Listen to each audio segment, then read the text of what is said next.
salon kiɗan da waƙar gare ki ne ya gimbiya. Laftanar janar ne mubarak banki mai waƙa ne. Kafin na fara waƙar da sai na yi sallama. Wace ce wannan Amina ce, wacce duk gidan da babu ita bai kai gida ba. Wace ce wannan Amina ce, inda ce ado da kwalliyar ta da zarce dawai so. Wace ce wannan Amina ce, sannan ko ta iya kwalliya, sannan ko ta iya tafiya. Wannan Amina ce, kai gata ta iya dariya, ta iya murmushi gimbiya. Wannan Amina ce, sannan ko ba ta da ƙarya, kullum ko tana Islamiyya.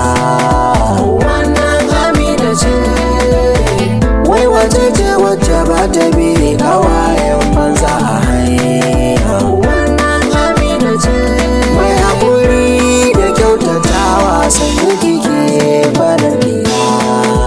Wannan Amina ce, rayuwarta tana da zumunci. Wace ce gimbiya. Wannan Amina ce, sunan kiro ne na faɗe shi kuma na jaddada. Wannan Amina ce, tana da karanci sannan ba ta martani keta. Wannan Amina ce, in ka ganta kusan kowa ce kyau wanda ya rasa.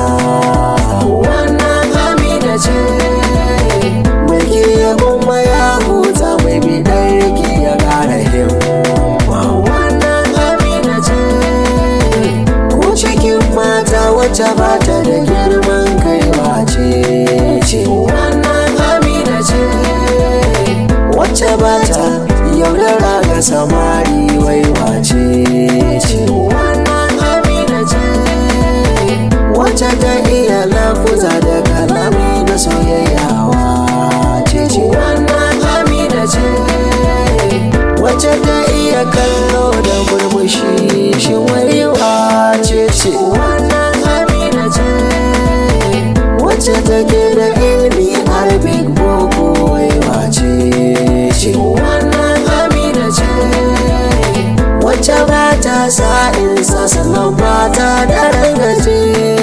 Wannan Amina ce, tarbiyya tun daga guri iyaye kin ɗauku gimbiya.